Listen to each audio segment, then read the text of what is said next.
What's going on, guys? Welcome back to another episode of the Anabolic Kitchen. I'll make sure I'm in frame for this little bit.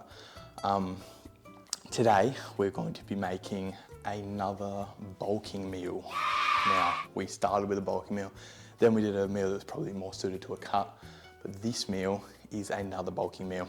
Now, it's probably not a meal that you'd cook every week because it's going to be a lot of effort today, but you know, every now and then when you want to treat yourself or you want to make sure you've got something nice and yummy lined up for yourself, this is a good one. So we're going to be making gnocchi with stuffed mushrooms, and I'm hoping that it all turns out well. With gnocchi, it can sometimes be a little bit of a tightrope walk in terms of getting the right consistency in your potatoes, all that technical stuff.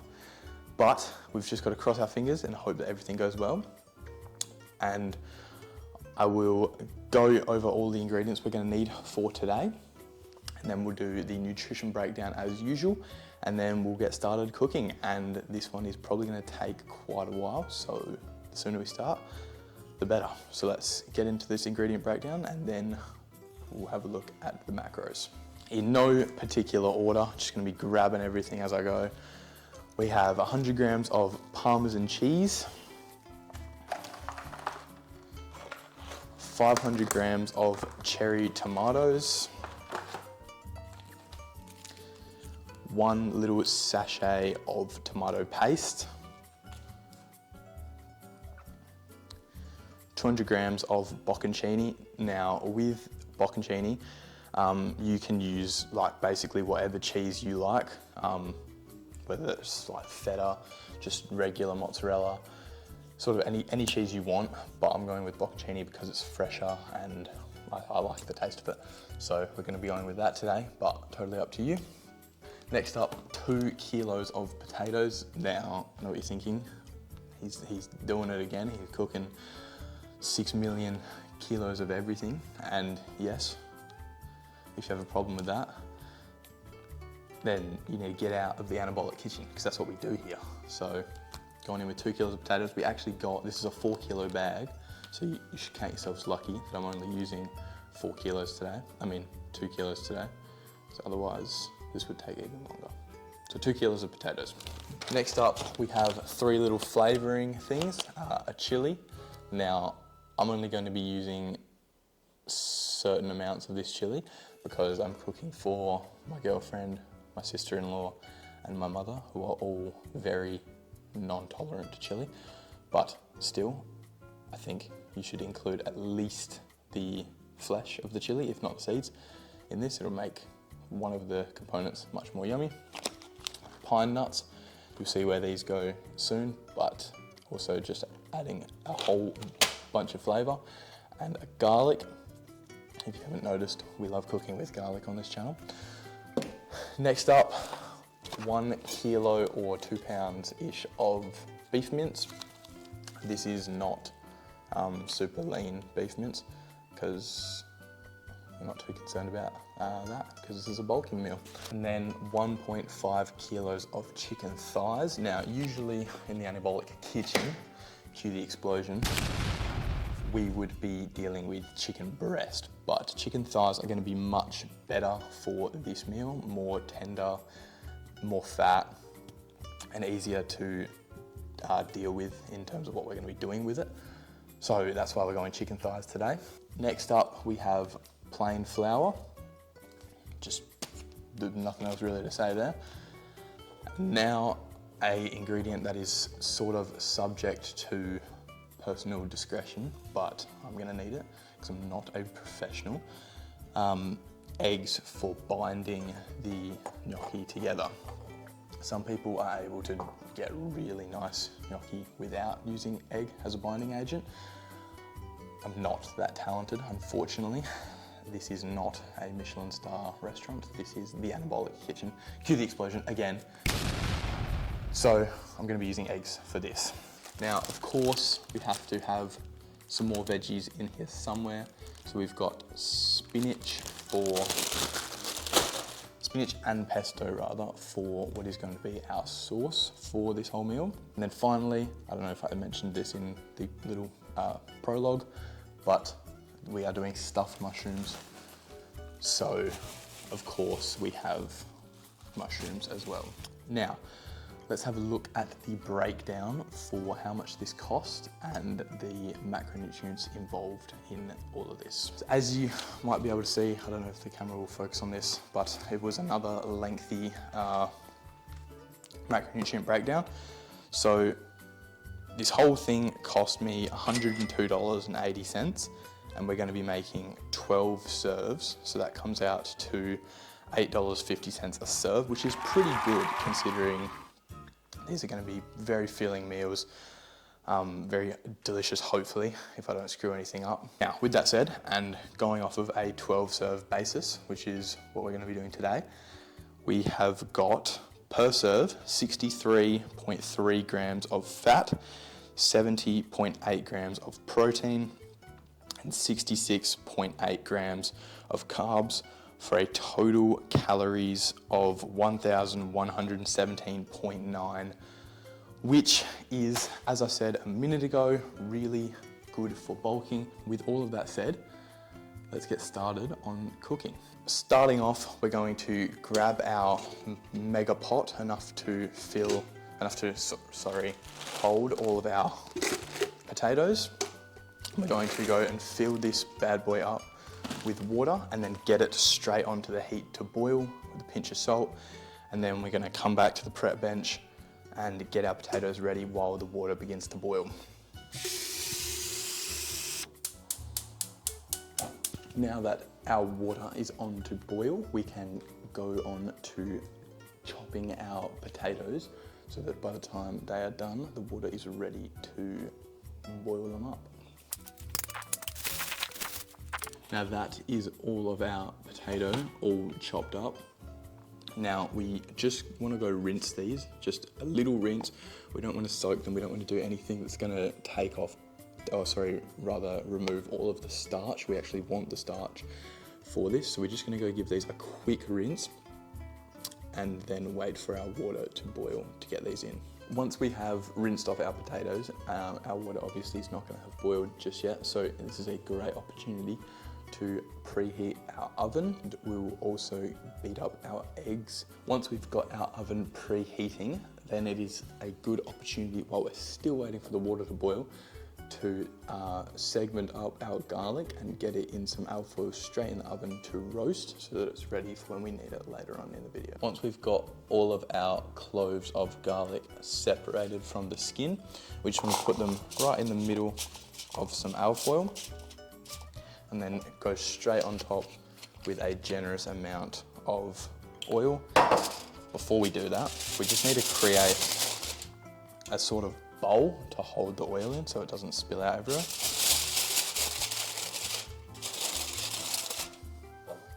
And straight in with a drizzle of oil over all of it.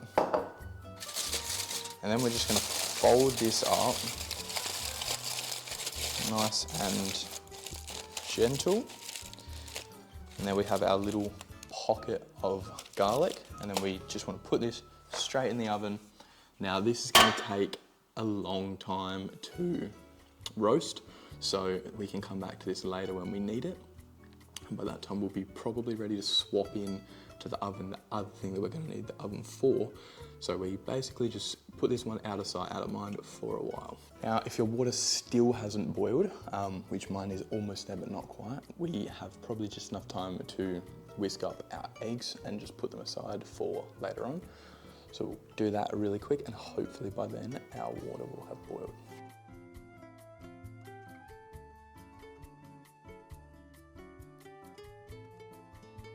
Once we have our egg all beat up, we can just put this off to the side, or I'm just going to put mine in the fridge just to be safe.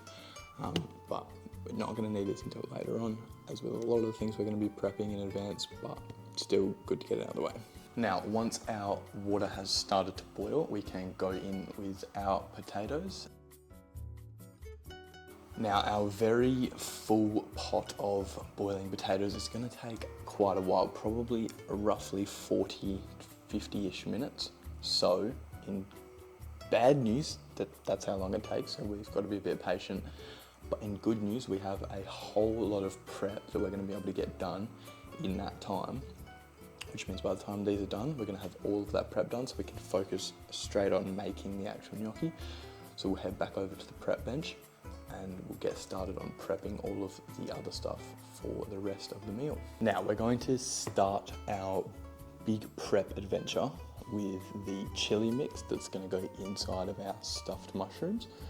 So that is going to involve our beef mince, our tomato paste, our chopped up cherry tomatoes, a little bit of oregano or oregano if you're strange, and a little bit of onion powder, as well as, and I haven't done this yet obviously, but the inside hollowed out bits of our actual mushrooms is going to go straight back into the mix so that we're not wasting anything. And then to top that all off, when we re-cook these, you'll see what I mean later on. But on top of our stuffed mushrooms, that's where our bocconcini is going to go.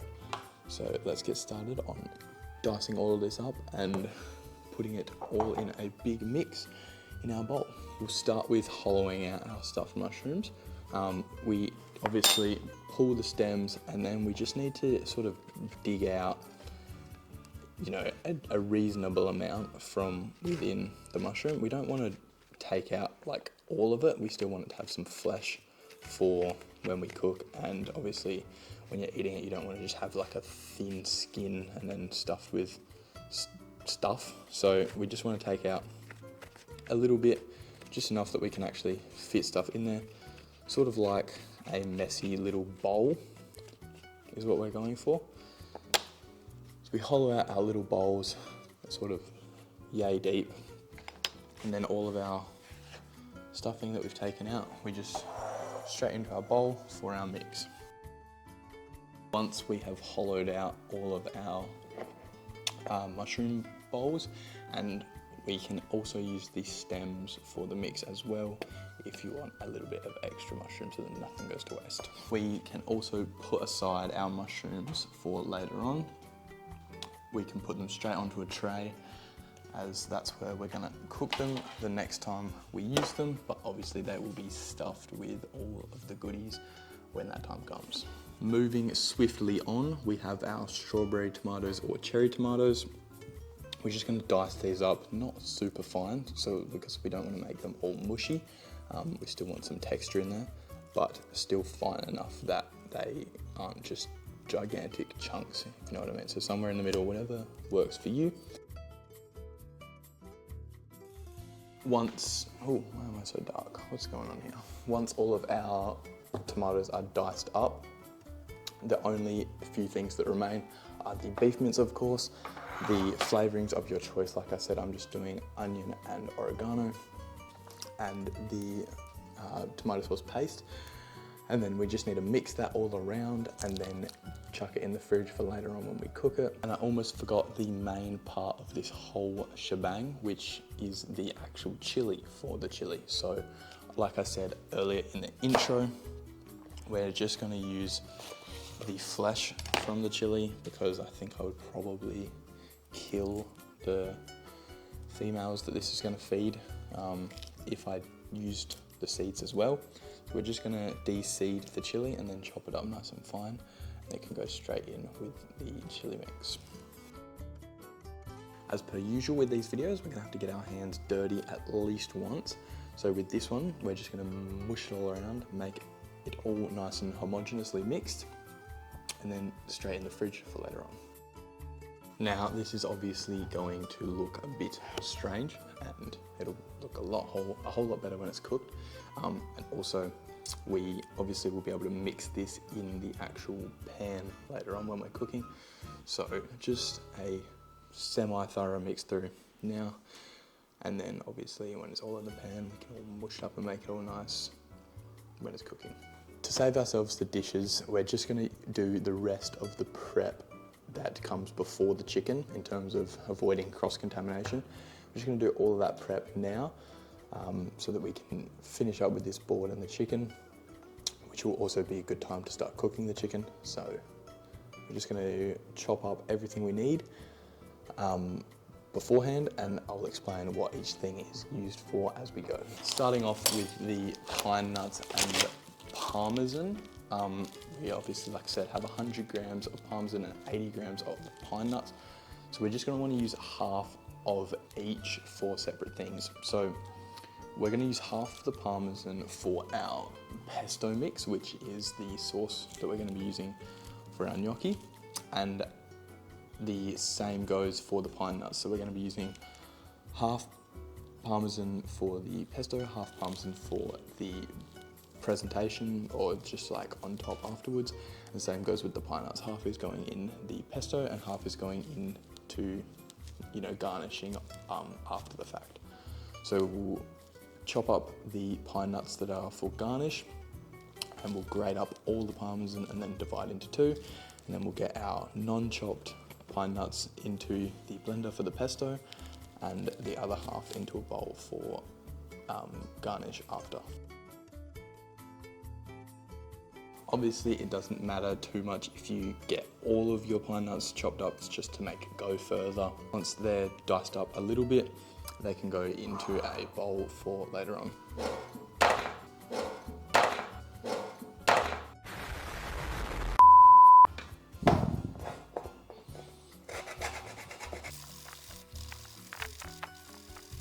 Once we've grated up all our parmesan, as I said a second ago, we just need to separate into roughly halves, and then one half goes straight in with the pine nuts for garnish and flavouring on top after the fact, and then the other half goes straight into the blender to go with the pesto.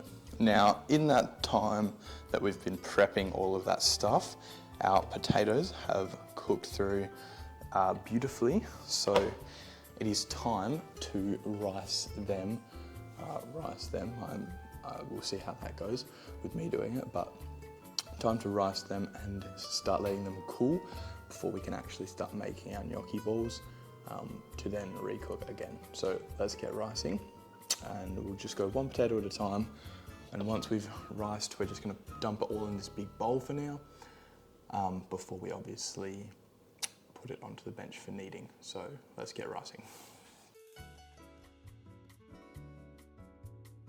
As you can see, this is giving a whole new meaning to the word hot potato, but we do have to get these skins off in due time. So just gonna have to thug it out and not be a little bitch.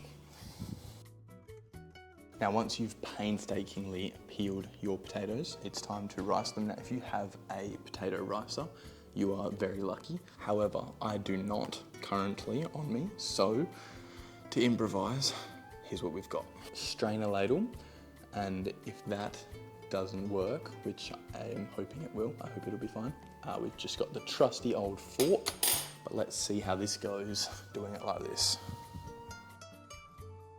It seemed to work quite well. I'll go back to the bench. It seems to work quite well with this, so I think I'll just stick to doing it like this.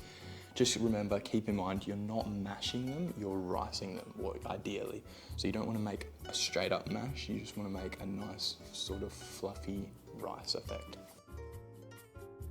Once you have riced up all of your beautiful potatoes, they should look something like this. Nice and fluffy, not mashed, just nice and fluffy and well textured. And it means two things once you've done this. Number one is that you're more than halfway there, so congratulations. And you've got the hardest part done. And number two is that it's time to get on the chili mix for the stuffed mushrooms.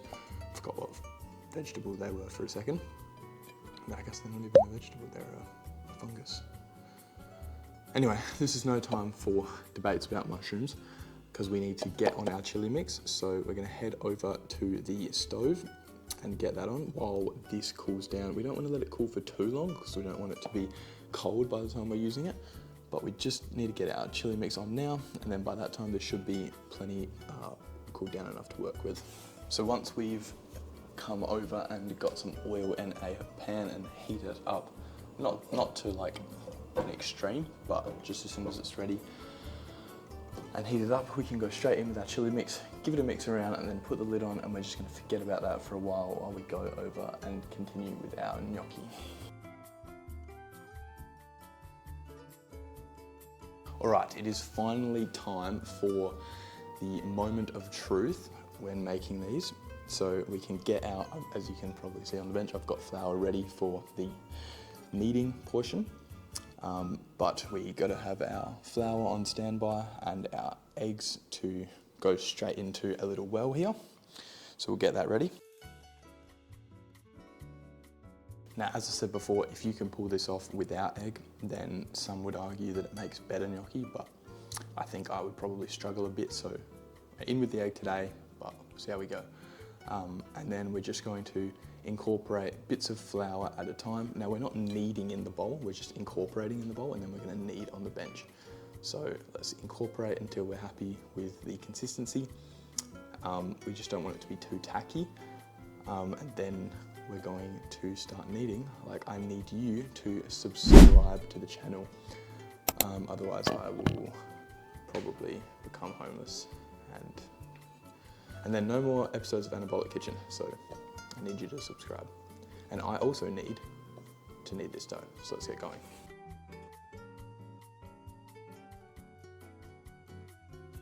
Still a bit tacky, so we'll go in with more flour. Now that we've got a much closer to consistency bowl, we can take it out of this and start kneading and getting the perfect consistency on the bench. We also have to be careful not to over knead this. So again, another fine line when making this. So we're probably nearly there now. It's sort of hard to tell when you've got the right consistency, but I think we're probably nearly there, not too much more.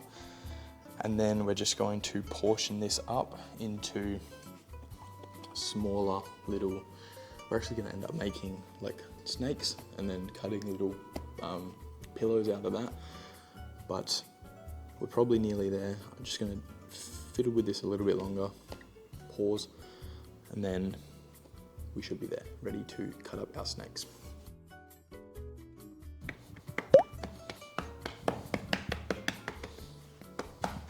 Right, so once we've got our ball at our preferred consistency and all ready to go, we can divide up into smaller chunks. We'll just go with, if we do all of these into, all of our big ball into 8 should be good. And then we can separate these off to the side.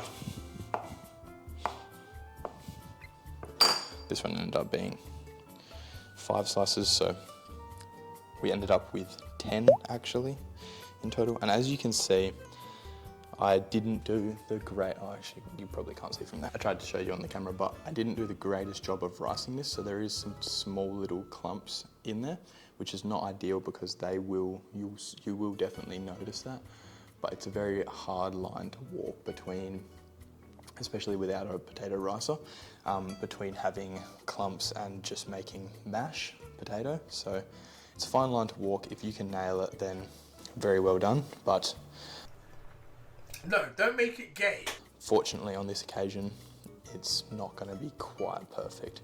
So we just want to work these into snakes, and this will determine the thickness of your pillows as well. So keep that in mind when you're working these. And once you've got your snakes, you just come through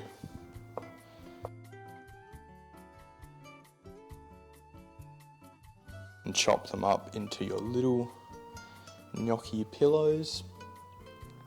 And then you can just line these all on a tray.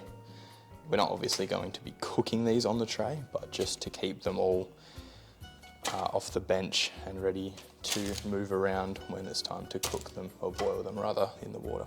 So we'll go through and make all of this dough into little pillows, and then I'll see you very soon.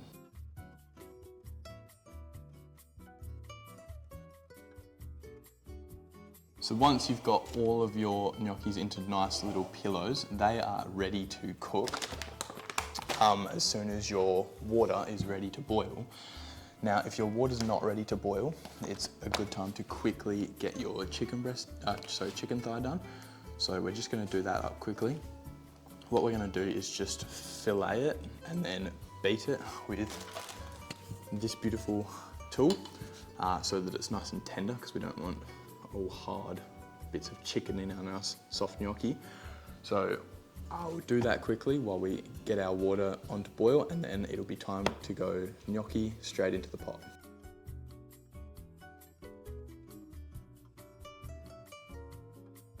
Now that we've got that all filleted up, obviously it was already deboned, so it was basically just a matter of unrolling them and cutting any thick parts off.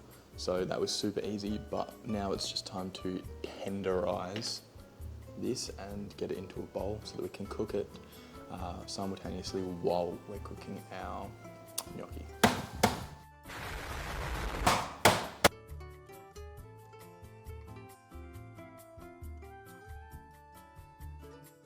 Alright, once we're done with our chicken, we can head over to the stove and get this on with some oil, butter, salt and pepper.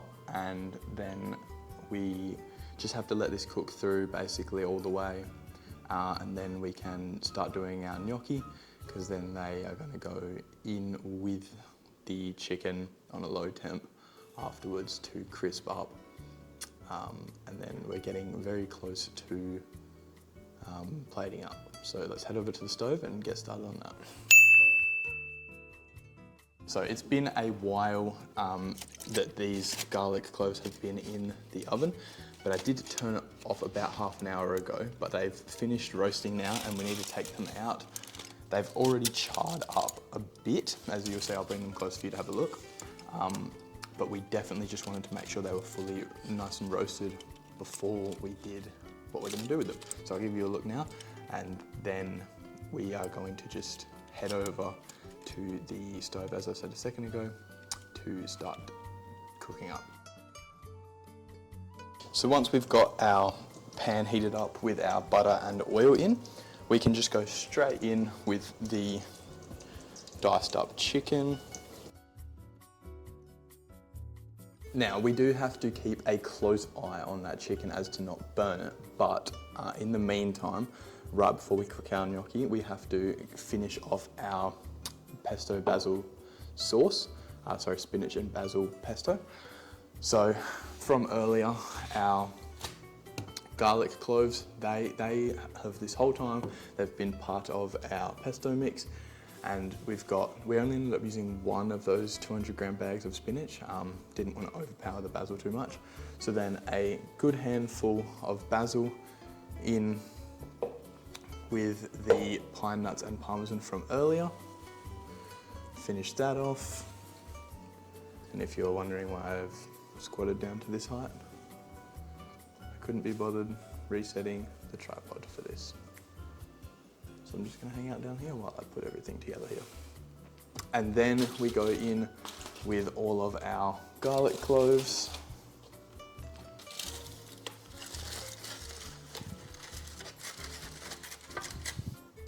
They did get a little bit burnt, but the flavors will still be great. And then in with this spinach and oil that I mixed up off camera a second ago. And then we need to go back over to the blender and blend this up, and then that is ready to go in with our hot gnocchi once they are done cooking.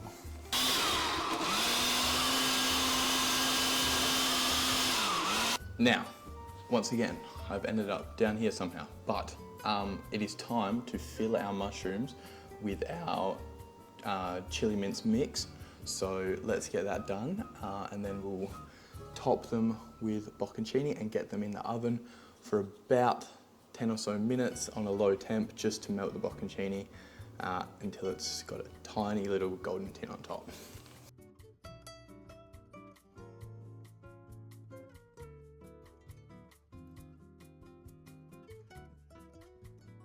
And then once your mushrooms are topped with the bocconcini, Like I said, they just go into the oven for about 10 minutes until the cheese goes melted and a tiny bit brown on top. All right, and once your chicken has basically all the way cooked through, we can just transfer this into the big pan that we just emptied the chili mince mix from. Then we're just going to bring this straight back onto the heat. And now it's time for the strainer ladle to make a reappearance as we're going to start cooking our gnocchi finally. So straight into our boiling water, we just drop the gnocchi in. And then when they're ready to be brought out, they will just float to the top one by one. So it's very easy for you to know when they're done. Once your gnocchi have all floated to the top and finished cooking, and you've transferred them over to your bigger pan, which now has your pesto sauce in, then we just have to let that all cook together for a few minutes, literally only 2 minutes, and then we're ready to head back over to the prep bench and plate up. So that's gonna do it, guys. We've got our chili stuffed mushrooms with bocconcini over here, and then the chicken pesto gnocchi over on this side, so we can just plate up. Now, while I'm doing this, I'll just mention that obviously this is gonna do 12 serves, so we can just do fairly small portions, so we need to make this get 12 plates out. In this case, we're only doing 5, obviously, because there's only 5 people to feed at the moment. So with that also said, we're going to cut our stuffed mushrooms in half and just do half a stuffed mushroom each. That way we can get an extra, twice as many serves of that out, so we get a little bit extra every time. And then finally, the final touches with the leftover basil that we left aside earlier from the pesto mix. We can just garnish each dish, and then a sprinkle of the pine nuts and parmesan on top to finish it all off. And then they are ready to go. And that is all we have for you today, guys. Hope you enjoyed this episode. Probably a bit more fancy and definitely long-winded than the previous episodes, but still a good change up nonetheless, and hopefully a much more delicious meal than what we've done previously, even though what we've done previously has still been very good. So that's all for the cooking segment of this video, guys. Obviously there will be a workout coming up very shortly. It won't be the workout from today though. I won't be able to film that tonight, so it'll be a workout from probably a few nights ago, if not a few nights from now. So I hope you guys enjoyed that as well. Obviously these videos always take time and effort to make, so a like and subscribe would be very much appreciated. I hope you're liking what we're doing so far with the channel. Please, if you have any recommendations, or even recipes that you want to see as far as the Anabolic kitchen goes, cue the explosion, of course. If you have any recommendations for recipes or whatever, anything you want to see me make, even if it's like a complete joke of a thing, just let me know and we can totally do it, and it'll be funny or it'll be really good. So there's no such thing as a bad idea, so just let me know. With that said, guys, I'm going to go and devour this, and then I will see you in the gym. Catch you guys. All it is you need, 'cause we are trying to find a way to feel. If I could sleep, I'd dream of what we'd be, but I can feel you slip further from me. Oh, it makes it hard to be when you are all that I want, but don't have.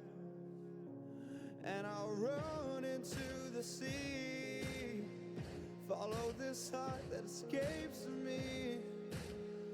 It escapes me, and I'm lost. Forget me. All I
I can't wait.